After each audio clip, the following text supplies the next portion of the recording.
నమస్తే అండి. నేను ఇప్పుడు మా గురించి ఒక చిన్న స్టోరీ చెప్తాను.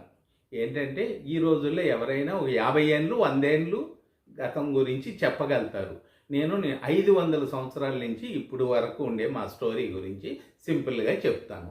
మేము సుమారుగా 500 సంవత్సరాల క్రితం గుంటూరు జిల్లా కృష్ణానది తీరాన సముద్రానికి దగ్గరలో మా గ్రామం ఉండేది. ఆ గ్రామం పేరు ఓలేరు. అక్కడ మేము ఉన్నాం. అయితే మా తాతల పూర్వీకులందరూ అక్కడ అప్పుడప్పుడు వరదలు వచ్చాయంట వర్షాకాలంలో. వచ్చినప్పుడు ఊర్లన్నీ కొట్టుకెళ్ళిపోయాయి, పొలాలన్నీ కొట్టుకెళ్ళిపోయాయి. బాగా ఇబ్బంది పడేవాళ్ళు. అప్పుడు ఆలోచన వచ్చి అప్పుడు ఏం చేశారంటే మా పూర్వీకులు పడమర వైపు వచ్చేసారు. పడమర వైపు ఎత్తు ప్రాంతానికి వచ్చి కడప జిల్లాలో జమ్మలమడుగు తాలూకాలో గండికోట అనే ప్లేస్లో స్థిరపడారు. అక్కడ కొన్ని సంవత్సరాలు ఉన్నారు. సుమారుగా 150-200 సంవత్సరాలు. అక్కడ కూడా ఇబ్బంది అయింది. అక్కడ 40 సంవత్సరాలు వర్షాలు పడలేదు, కరువు, దాంతోపాటు యుద్ధాలు, దాడిలు. ఇంకా అక్కడ ఉండలేక మొత్తం వదిలేసి చేతిలో ఉండే బంగారం, విలువైన వస్తువులు తీసుకొని కొంతమంది దక్షిణం వైపు వెళ్ళిపోయి కంచి దగ్గరలో సెటిల్ అయ్యారు. ఇప్పుడు అక్కడ మేము 7 ఊర్లు ఉన్నాం. పన్నూరు, మొలచ్చూరు, కిలచ్చేరి, ఓటందెంగల్, నమ్మిందల్, వడగరం అనే ఊర్లలో మేము ఉన్నాం. అలాగే గుంటూరు జిల్లా వచ్చేసారు. గుంటూరు జిల్లాలో మేము రాయిపాడు, కనపర్తి, కట్రపాడు, రెడ్డిపాలెం, తురకపాలెం, ఇంకా కొన్ని ఊర్లు ఉన్నాయి. అవి నాకు గుర్తు రావట్లేదు. తర్వాత నిజామాబాద్ జిల్లా వెళ్ళిపోయారు. అక్కడ జాడి, బోధన, ఆ చుట్టుపక్కల ప్రాంతాల్లో మా వాళ్ళు ఉన్నారు. ఇది మా చరిత్ర.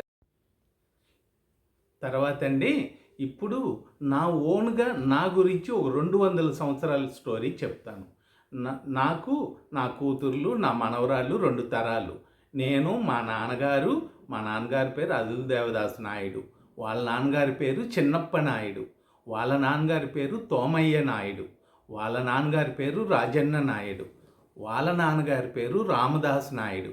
వాళ్ళ నాన్నగారు, అమ్మ వాళ్ళు కడప జిల్లా నుంచి ఇటు వలస వచ్చిన వాళ్ళు. అయితే మా చరిత్రలో మా తాతగారైన ఒక ఆయన రాజన్న నాయుడు.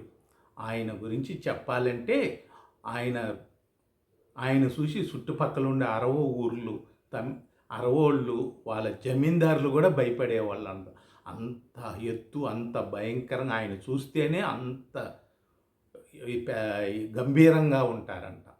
ఆయన మా తాతల కాలం మా ఇల్లు దగ్గర 60 వాకిళ్ళు ఉండేదంటండి, 60 గుమ్మాలు. ఆయన అరుగు మీద కూర్చొని ఉంటే అటువైపు ఎవరే వాళ్ళ బాబాయిలు, పెద్దనాన్నగారులు వాళ్ళు కూడా రారంట ఆయన ఉండారనేసి. అంత గౌరవం ఇస్తారంట. అలాంటప్పుడు మా తాతగారు వాళ్ళ అమ్మగారు, అంటే మా నాన్నకి నాయనమ్మ, ఆమె మట్టుకే పెద్ద కోడలు, ఆమె వెళ్ళి మా రాజన్న నాయుడు మా తాతగారికి ఏదైనా కాఫీ, టీ ఇవ్వాలన్నా, ఏదన్నా ఆయన కలవాలన్నా, మాట్లాడినా ఆ ఒక్క ఆమె వెళ్తారంట. అంత విలువ ఇస్తారంట ఆయన అంటే. అప్పుడు ఆయన మాకు 2000 ఎకరాలు భూమిని సంపాదించి పెట్టారు. అంటే ఈ రోజుల్లో మద్రాసు బెంగళూరు హైవేలో మా భూమి ఉండేదంట. అలాంటిది అంటే మా ఊరు మొలచ్చూరు పక్కనే ఇప్పుడు సుంగువారి సత్రం అనే ఒక టౌన్ ఉంది. అక్కడి నుంచి సుమారుగా ఒక 4 కిలోమీటర్ల వరకు పిల్ల సత్రం అని ఉండేది. మా తాతగారు పొద్దునే బయలుదేరి పొలాలన్నీ చూసుకొని రావటానికి సాయంత్రం అయిపోయేదంత. అంత భూమి ఉండేది. మొన్నటి వరకు మా తాతగారు వరకు ఉండేది. తర్వాత అవి రకరకాలుగా పోయినాయి. అవన్నీ చెప్పాలంటే పెద్ద స్టోరీ. తర్వాత స్టోరీ ఏంటంటే, రాజన్న నాయుడు మనవళ్ళు, అంటే మా తాతలు, వాళ్ళు తినటానికి కూడా లేకుండా మొత్తం పోయింది. అలాంటప్పుడు వాళ్ళ మనవళ్ళు, మనవరాలు ఈ రోజుల్లో మేము అందరూ మా కుటుంబంలో అందరూ బాగా చదువుకొని అమెరికా నుంచి ఆస్ట్రేలియా వరకు సెటిల్ అయిపోయారు. మా 4 తాతలు, 3 వాళ్ళకి చెల్లెళ్ళు. పెద్ద ఆయన జోకిన్ నాయుడు అని, ఆయన బ్రిటిష్ వాళ్ళ టైంలోనే ఎంఏ చేశారు. ఆయనకి పిల్లలు లేరు. రెండోది మా తాతగారు, మా తాతగారికి 12 మంది పిల్లలు. 12 మందిలో నలుగురు మాకు తెలియదు, చిన్నప్పుడే చనిపోయారు. 8 మంది ఉన్నారు. వాళ్ళ పిల్లలందరూ ఇవాళ అమెరికాలో, అంటే ఆ 8 మందిలో వాళ్ళ పిల్లలందరూ అమెరికా నుంచి ఆస్ట్రేలియా వరకు, జపాన్లో, అన్ని దేశాల్లోనూ సెటిల్ అయిపోయి బాగా చదువుకొని ఇప్పుడు అందరూ బాగా ఉన్నారు.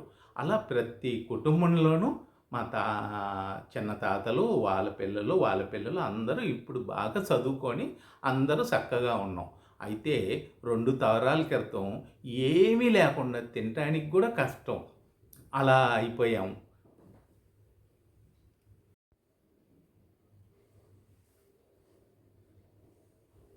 ఇదే అండి మా చరిత్ర. తర్వాత నెక్స్ట్ వీడియోలో నా గురించి సపరేట్గా ఒక స్టోరీ చెప్తాను.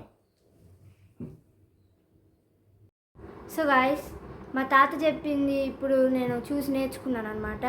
మీకు కూడా నచ్చితే please like, share and subscribe.